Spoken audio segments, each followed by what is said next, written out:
I used one simple webinar presentation to produce $2 million in the past 12 months. It was 100% automated. I didn't post endlessly on social media. I didn't complicated sales funnel. I didn't have to message people all day long. I had one.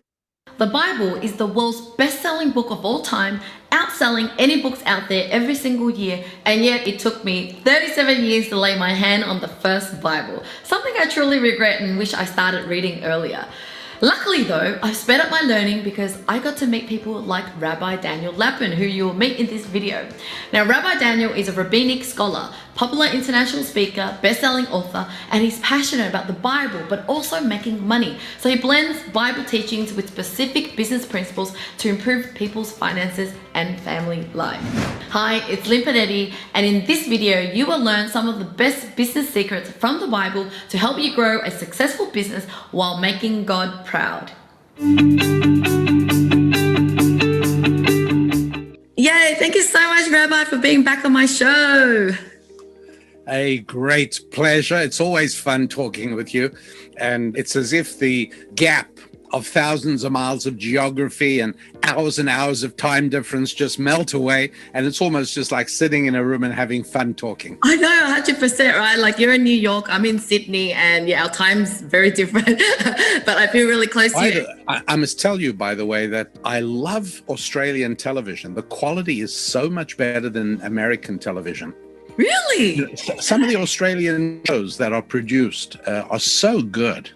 Oh, maybe you just love our accent because, yeah, I'm kind of more of a fan of the American shows. But anyhow, today I really want to talk about something that really opened my eyes up when I met you, especially I'm so new to the spiritual God world. The fact that in your book, The Business Secrets of the Bible, now that is such a crazy book, like 30 secrets that you shared in there that just made me go, wow, I can't believe the Bible has taught us so much about business and making money that I wish that I got that Bible, a long time ago. But let's deep dive into even the one secret that you mentioned in the book, which is money is actually a spiritual activity. So can you tell us more about that? Yeah. It was easy for me.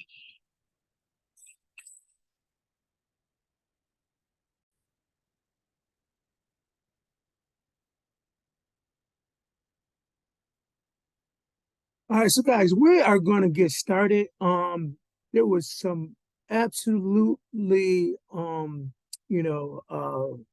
crazy scheduling today from many of you guys, and I do appreciate you guys who reached out to me in advance to let me know your challenges, and even more so, I appreciate those that went ahead and got their takeaways posted in the Facebook group. Some of us are doing that pretty consistently, but not everybody is. And also, I really appreciate the one or two of you guys that went ahead and sent me your wins for the week. So, although I'm not streaming anything this week, I did want to kind of just, continue the format so you guys can catch the pre-recorded. You guys are making amazing progress. I can tell you, the practices that you guys are implementing, if you have a property here in Rochester, you're absolutely killing it. And the reason I know that you're killing it is because I had an opportunity to go to a city hall this week and speak about the potential ban on Airbnbs and short-term rentals in the city. And, I'll talk to you guys about that in a minute. But, when I got a chance to talk through whatever other people were experiencing, all I heard was slow down. All I heard was a bunch of things that, led me to believe that they were experiencing some droughts. And you guys, I just want to continue to tell you, I appreciate you guys, how diligently you are on using the phase strategy. Because that is really making a difference. So I do want to get into number one, our praise and progress from this week. And OC was kind enough to share his wins. So we're going to start with him. So from a spiritual plane, he says, I've been intentional about following the voice of God, even against my own will. listening intentionally and responding immediately. Love that. Love that. Finally settled plans to renew lease in his DC. At one point, he was thinking about moving. This was a heavy burden with a timeline. Decision removed the stress and gives me time to move strategically as opposed to reactively. He also said his win from the tiny farm lodge is it's moving to his next phase. He's now adding plumbing, as well as the digging is to commence shortly. We also said he was really excited to be on our first podcast, Level Up.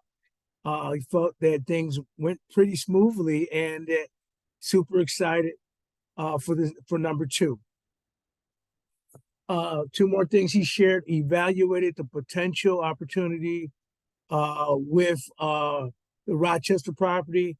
It is not the right fit because it is outside of the formula.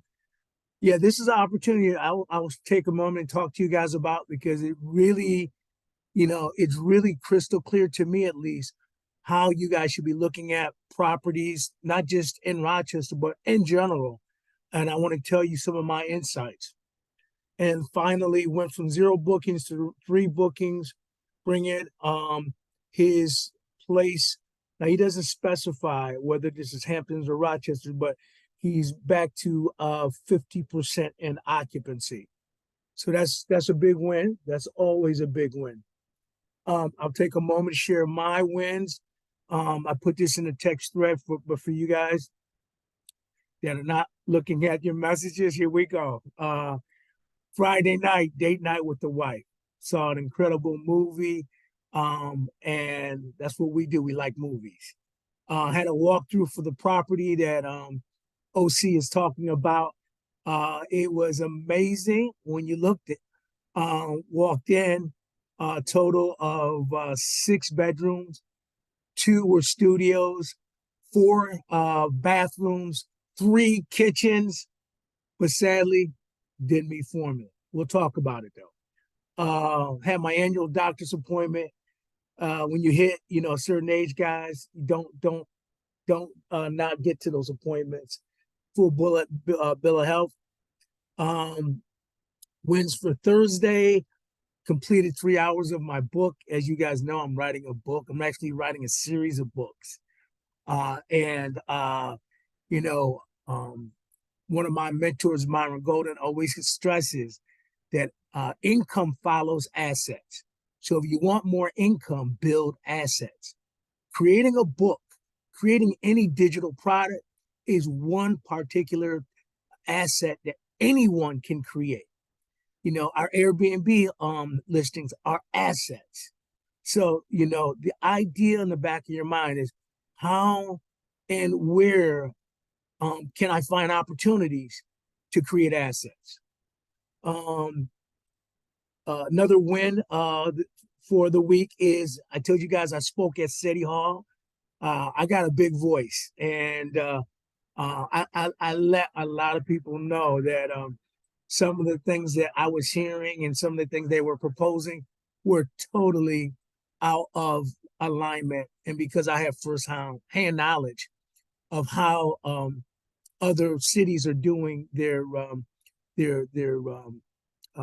legislation on banning short-term rentals, I just gave them a little bit of an education.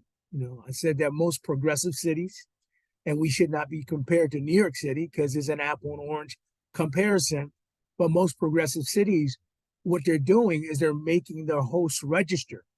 And when their hosts register and they're in violations of any of the ordinances, then they take away their privileges. But for you to just assume erroneously that any violence that occurs in an urban area is predominantly at an Airbnb is erroneous. And further, for you to assume that it has to be an owner-occupied dwelling in order for it to, be a blessing to a community instead of a scourge. I would challenge that. The way we keep our properties, we get compliments from the neighborhood on the level that we bring the community up to. From the landscaping we do to the fact that there's always somebody over there picking up garbage. Our property looks, head and shoulders better than many of our neighbors. So, that was a good experience. And if I can find the video, I'll share it with you guys. And lastly, my last win was our success in launching that first podcast with Curtis Henderson. I hope you guys got some good views on your social media platforms, but mine has been blown up. Mine has been seen at least 250 times. So pretty excited about it. All right, so we've gotten a prayers in progress, occupancy standings. Now, here's what I wanted to basically do. I wanted to do it a little differently so you guys can see how I see things. And I'm gonna share a different screen here. And so the way I look at things is this. First of all, I'm going to look at the map. And, I apologize if, for you, because I can't really speak to what is going on with you, Cornell. But so let me speak to the Rochester property. So here I am. I'm looking at a property that OC controls. This is the Oakland property. So I have a little spreadsheet that I use. And so I see for today's date, 3 of the 6 rooms are booked. 3 of the 6 rooms are booked. So that means that we should be at a phase 2 price strategy. So let me find a price strategy. No, that's not it. Let me find a price strategy.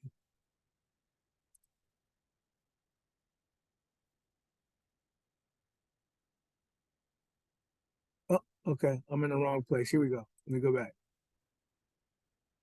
All right, there we go. So a phase 2 price strategy means that we should be at 29, 34, and 38 bucks, right? So I just go to one of OC's listings, and I'm primarily interested in the C's because that's our best deal. And I go to view. $29 is where we should be at. He's at $33, which means to me he's still in phase 1. He's still in phase 1. So I make a note, okay, I'm suggesting that we should be in phase 2. We're in phase 1. $33, $29. Look, it makes a small difference. It's not a huge difference. But remember, our goal is we want our occupancy to be, he has 6 rooms. I should see 3 more green lines. When our occupancy is high, right, it creates an algorithm shift so that it pushes us further up in the pages, in the standings. So instead of being on a page 4, we might be on a page 2. Instead of being on a page 3, we might be on a page 1. So, our occupancy is a big deal. So if us going down a phase, in this case, we're at phase 1, I'm thinking that we should be at phase 2, is going to give us a little bit of a burst, then I think, it may be something to consider. All right. Let me go to the Roxborough place. Okay. Looks like 3 out of 5 places are booked. So 3 out of 5 places are booked. All right. 3 out of 5. So that's 60%. So we're below 75%. Recommendation would be for us to be at a phase 2. I said, I suggest we go to phase 2. It looks like we're at a phase 3 pricing. So, wait a minute. So we might be priced too low. So wait a minute, OC was priced too high, but this property with Deidre and Fred is priced too low. Well, what do you mean, McCray? Well, let's take a look.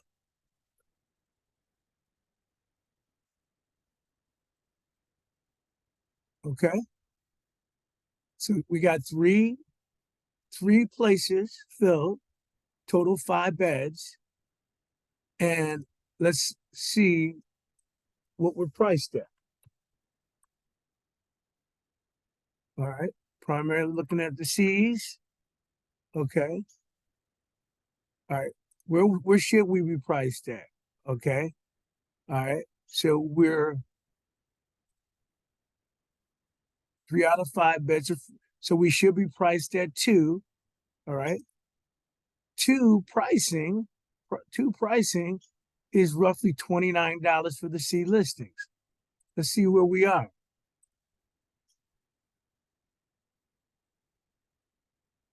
We are at $27. Okay. Okay, guys, it's only money, but it's your money. Let's not leave any money, let's not leave any money on the table. Get those $2 extra, right? All right, let's go to the Warwick property. 4 out of 4 rooms are booked. We're at a phase 1 strategy. Looks like we're at the right phase. Kudos. 100% booking. That's always a blessing. That's always a blessing. So beautiful. Okay. All right, let's go to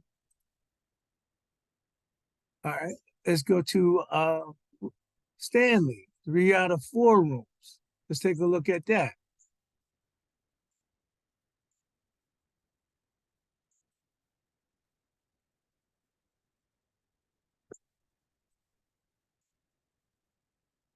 Okay. 5 possible rooms. 1, 2, 3, 4 booked. Okay. That's not bad. What was my recommendation on that? My recommendation was we should be at a phase 1. But now here's the big thing.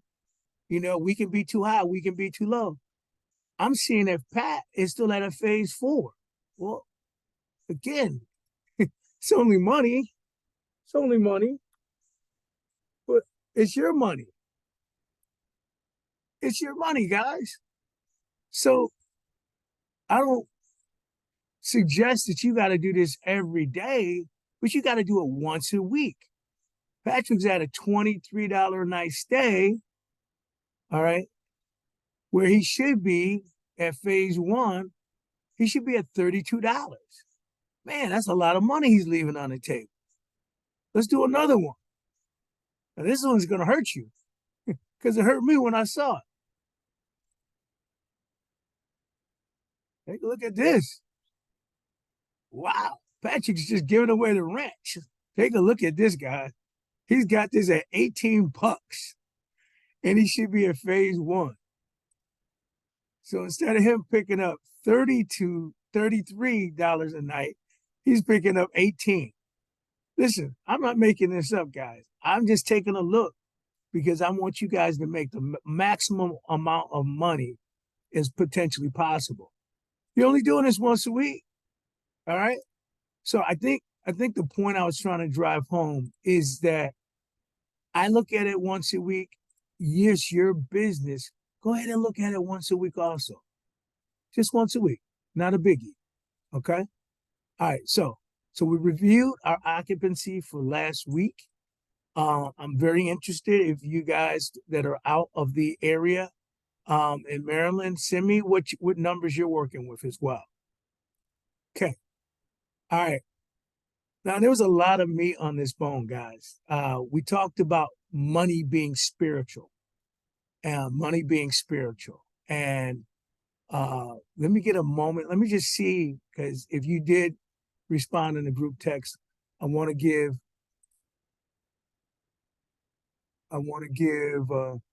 an opportunity to read what you wrote.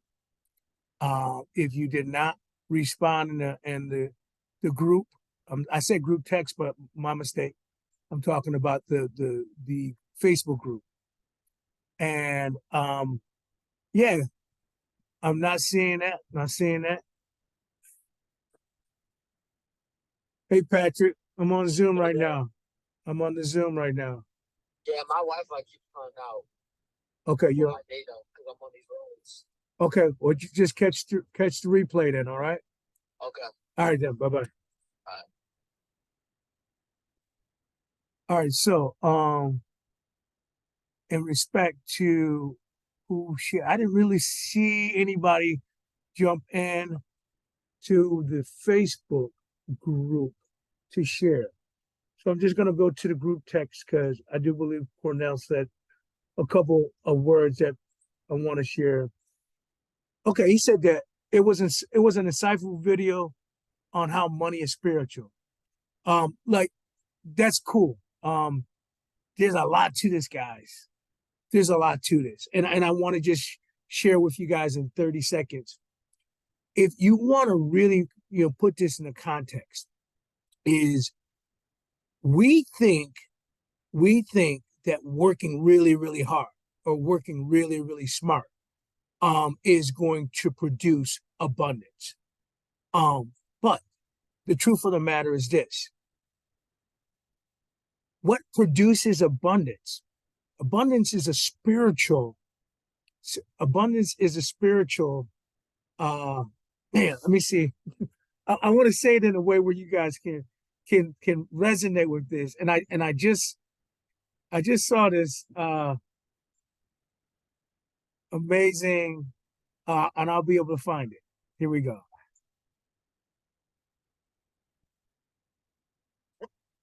Spiritual result. Wealth is a spiritual result. Wealth is spiritual. It's not physical in its nature, it's spiritual. Spiritual in its nature because money that you have can be more than one place at a time. Only spiritual things can be more than one place at a time. The thing that gives money its value, there's nothing backing the money. There's nothing backing this money in the pocket. The thing that makes it valuable is the message that it carries. $100 bill is more valuable than a penny, even though the material the penny is made out of is worth more than the material the $100 bill is made out of. So if money were material, a penny would be worth more than $100 bill. But a $100 bill is worth 10,000 times more. Why? Because on a penny it says 1 cent, which means 1% of $1. On a $100 bill it says $100, which means 100 times $1.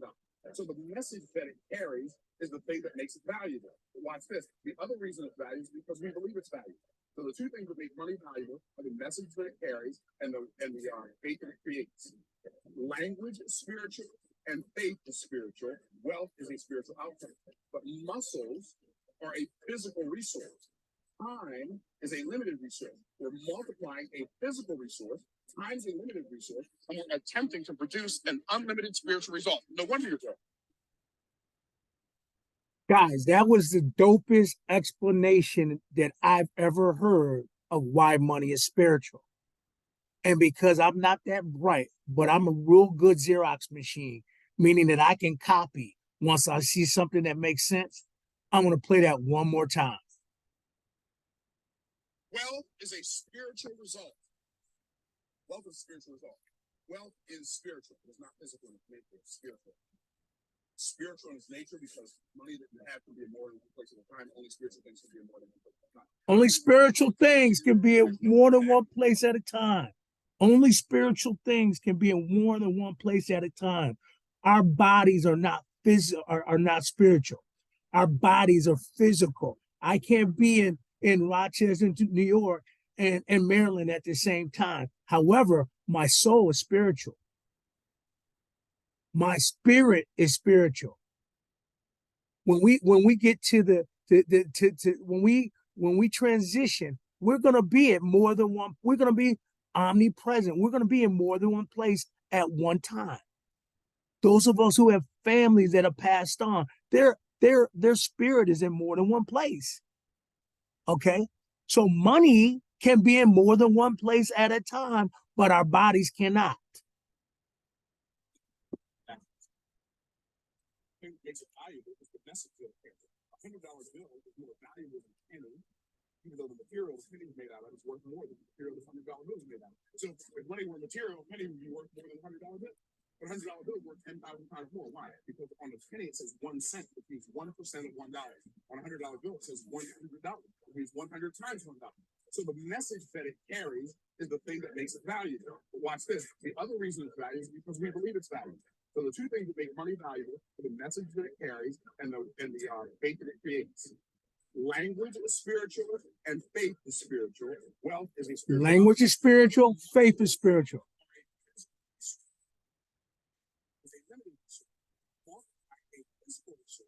Times are limited. Attempting to produce an unlimited spiritual result. No wonder you're. Drop the mic. Let's move on. Guys, I hope you guys are picking this up. The reason I'm asking you guys to do this reading is I'm trying to deprogram you. I was, let me get vulnerable with you guys. I said this to my wife not that long ago. I said, babe, my brain has changed so much in just a short 2-3 years. I would look at programs like This Old House. Let me look at y'all. I would look at programs like This Old House. And I was like, how in the world do these people have this much money to do these renovations? And I would be jealous. I would be envious because deep down inside, I never saw myself having that. I never saw myself being worthy. I never believed the spirit in me, the God force in me could have such things. So I was hating. I had limiting self-beliefs. And today I look at those shows and I'm like, yo, that's dope, babe. This is what I want. This is a great idea that we should have. And it's like just a short 3 years. I had to go through some stuff, guys. I had to read some books. I had to join some masterminds. I had to open up my brain. And once you open up your brain is like a parachute. Once you open it up, it's hard to get it to go back to the same size. I'm asking you guys, you've invested money in you. Some of you guys are paying me thousands of dollars to be in this private group.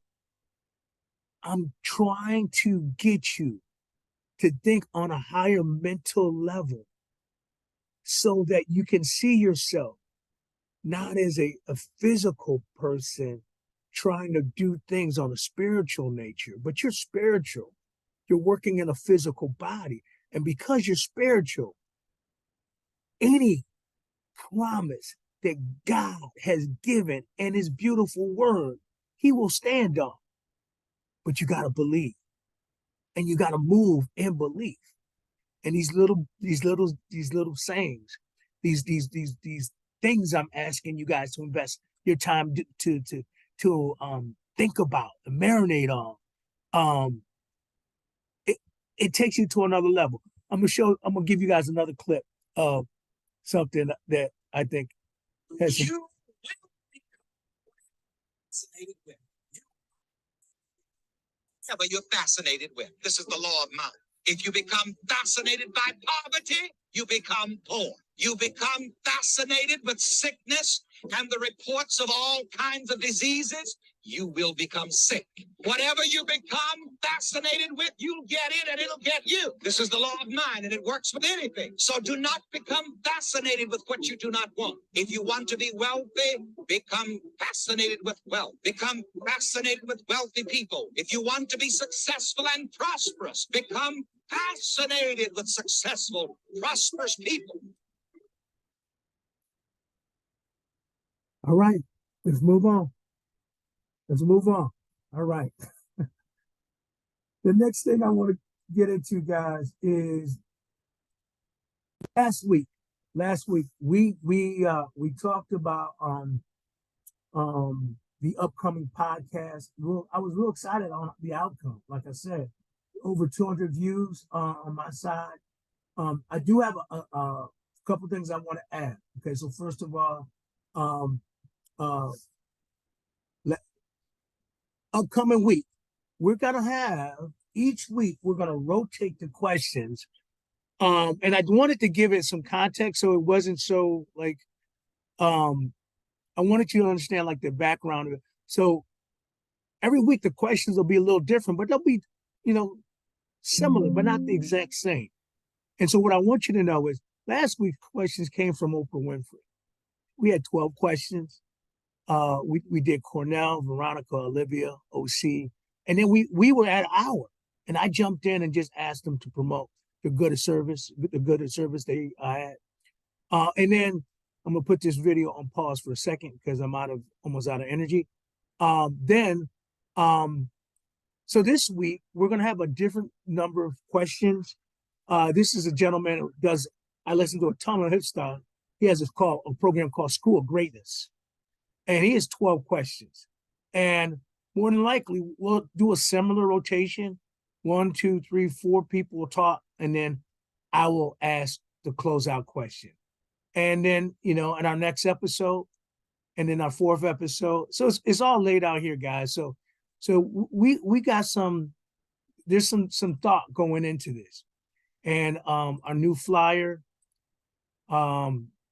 gentleman that's going to be on the show is owner and CEO of Homes Real Estate Rentals. He's actually a good friend of mine here in the real estate area. And he's going to share with us how he got going. And I think it's going to be a good time. So I'm going to put this on temporary pause so I can put my electrical cord in.